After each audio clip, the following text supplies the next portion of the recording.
Xiaomi Watch 2 Pro promises flagship Wear OS power, multi-day battery, dual-band GPS accuracy, and LTE freedom in a stainless steel body that undercuts the big brands. Either we've reached peak smartwatch value or we're staring at another case of spec sheet fantasy. On paper, it's loaded. Snapdragon W5 Plus Gen 1, 2GB RAM, 32GB storage, a 1.43-inch 466x466 AMOLED at 60Hz, dual-band GNSS, 5 ATM water resistance, and an eSIM LTE option. Sounds criminally generous for the price, right? But here's the thing, some of those promises look great in a banner ad and messy in real life. I wore it daily, ran with it, and stress-tested the smart features for 2 weeks. I've put the direct link to check current pricing in the description, but before you click anything, let me show you what I discovered after 2 weeks of testing.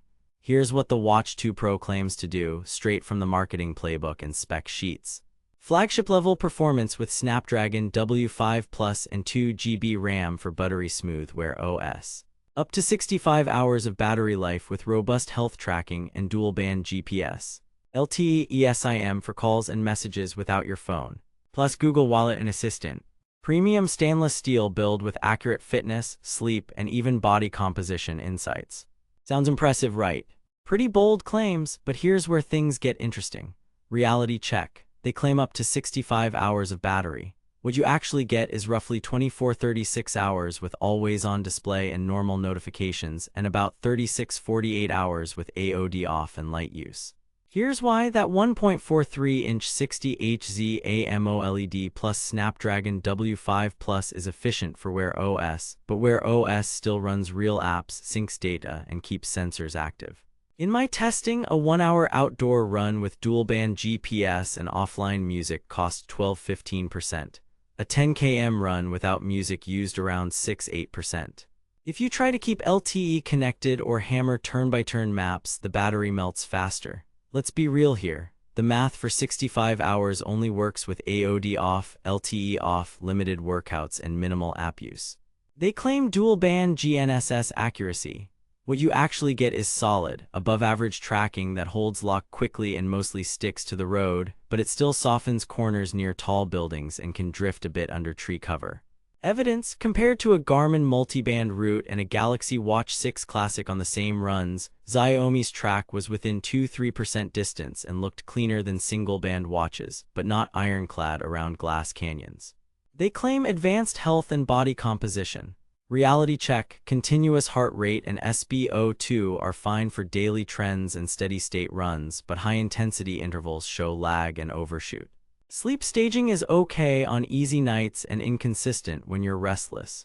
Body composition via BIA feels flashy, but readings bounced more than my smart scale did on back-to-back tests. The plot twist.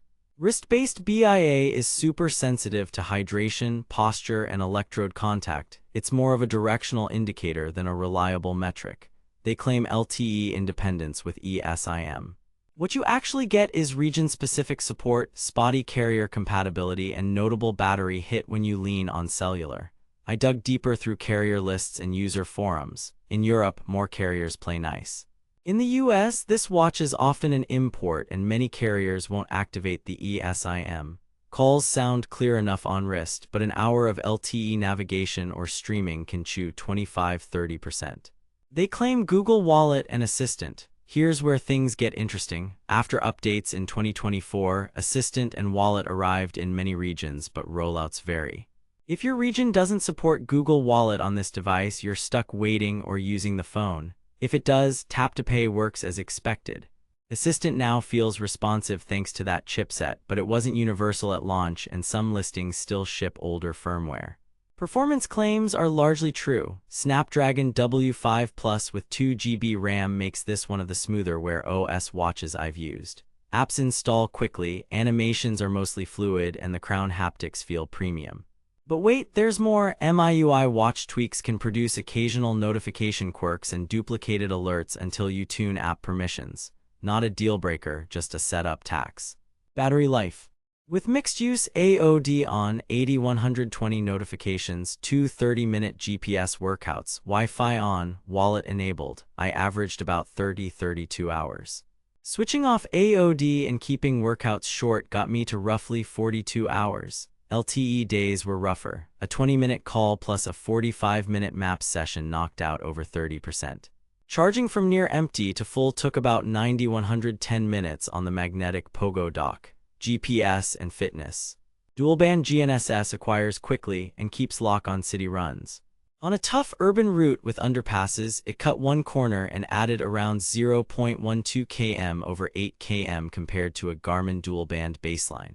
Heart rate during steady jogging was within 2-4 BPM of a chest strap. During hit sprints, peaks lagged by 8 seconds and read 10 BPM off. Body composition estimates wobbled day to day, take them as a trend, not gospel. Build and comfort. The stainless steel case looks premium and feels solid. At about mid-50 grams without strap, it's not featherweight.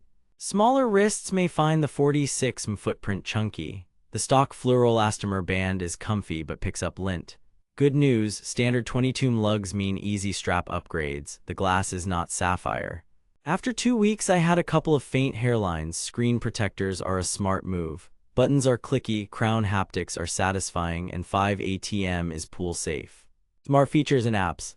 Wear OS 4 plus Xiaomi Skin gives you the Google trifecta. Play Store apps, maps, and region-permitting wallet and assistant.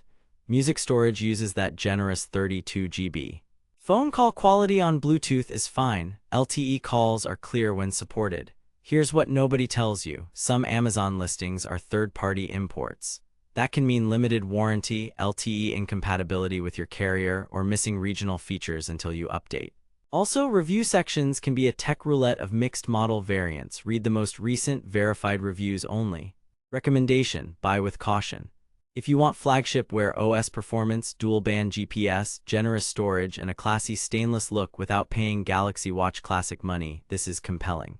Pros: smooth Snapdragon W5 Plus experience, strong app ecosystem, accurate enough GPS, premium build, big battery for Wear OS standards.